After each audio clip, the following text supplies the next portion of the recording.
So, it's day 2 at I have decided na akyatin ko ang deck 16. Actually, ang deck 16 is may gym siya sa loob. At ito naman sa labas, like, ayan, nakikita nyo, I'm still wearing my winter coat kasi malamig pa rin siya. So, nagbibiyahe na kami, nagsisailing kami. Dito sa deck 16 sa labas, actually is you can run here at saka you can walk. Mayroon siyang area. Magkatabi lang naman sila na parang linya na sasabihin nila walk here. Tapos yung isang linya is run. Tapos meron din siyang jacuzzi. At saka maliit, ayun no, nakikita nyo at the back may naliligo na. Hindi ko alam kung paano nila ginagawa yon. Tapos meron ding mga lounging chairs. So yung mga gustong mag sunbathing. Pagkatapos ayun, tanaw mo rin yung pool. Ang pool side is nasa deck 15 siya.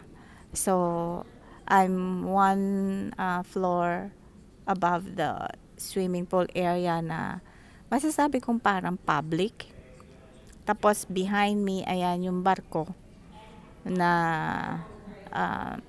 ewan ko kung ano yung dyan sa shape na barko na yan. So, eto na tayo sa gym at wala pa rin masyadong tao.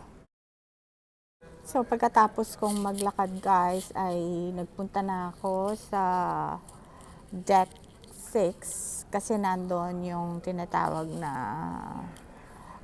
kainan.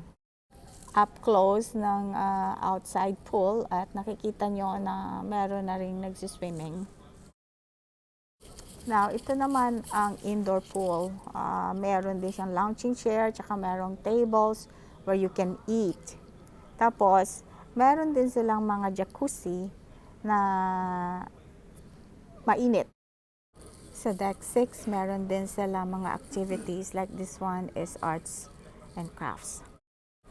So, gabi na and the sit-down dinner is 7 o'clock. Nag-order ako ng filet mignon steak na medium well. Ang sarap niya guys. Then, for my dessert, sabi nila grandma's chocolate cake with vanilla. Super sarap din siya. So, after dinner, nagpalipas muna kami ng oras kasi yung show na panonoodin namin is 11 p.m. So, nakipagsayawan muna kami. As I said, maraming mga activities dito from morning, afternoon, and midnight. So, ngayon, eto na yung mga shows na aming pinapanood. So, ayan na yung mga shows. Every night, iba-iba. Hindi ko lang alam kung the same performers. Very entertaining at nakakaaliw talaga. 30 minutes lang ang show, hindi naman siya ganun kahaba. Pero sulit talaga yung panonood.